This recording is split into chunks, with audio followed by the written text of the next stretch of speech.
Hi friends, welcome to plantscienceforyou.com. In this presentation we are going to discuss about anomalous secondary thickening in Bignonia.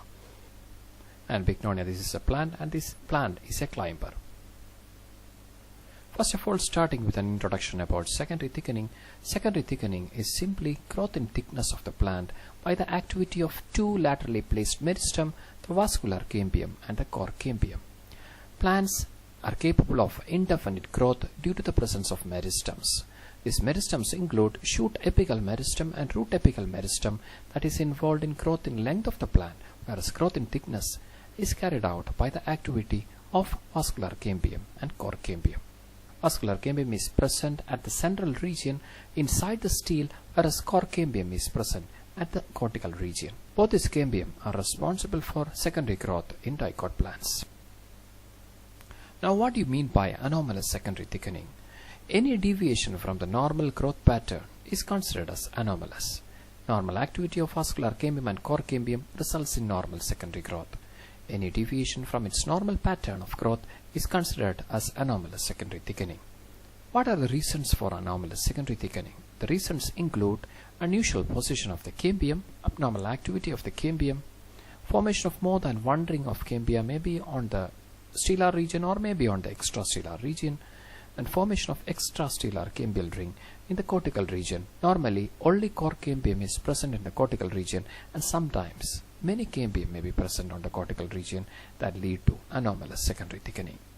Now moving into the anomalous secondary thickening pattern in Bignonia. And this is the transverse section of Bignonia stem, and you can see there are four regions or four diagonal points where there is the presence of secondary phloem. Anomalous secondary thickening is due to the abnormal function of cambium in the case of Bignonia. During secondary thickening, the activity of cambium is normal at the beginning, producing more amount of secondary xylem to the inside and less amount of secondary phloem to the outside. But after some time, at four diagonal points, the amount of secondary phloem increases. The production of secondary phloem increases towards outside, and less secondary xylem is produced inside at four diagonal points, resulting in more amount of secondary phloem compared to secondary xylem. As a result, four deep wedges of phloem masses occurs at four regions. These are the four regions. And these regions are supported by sclerotic bands. You can see sclerenchymatous cells. Phloem cells are actually thin-walled cells, and these are further supported by sclerotic bands. Thus, four wedges of secondary phloem intrudes into the secondary xylem. This is a secondary xylem. Four wedges of secondary phloem intrudes into the secondary xylem, as seen in this section. Activity of core cambium is normal, therefore periodum formation is also normal. And this is an enlarged view. This plant is a climber, and the sclerotic cells actually adds to the flexibility. The presence of phloem may provide flexibility for the plant to climb, and that may be the reason of sclerenchyma supported phloem regions that adds to the flexibility of the stem. So in summary, in Bignonia, anomalous secondary thickening is due to the abnormal activity of the cambium.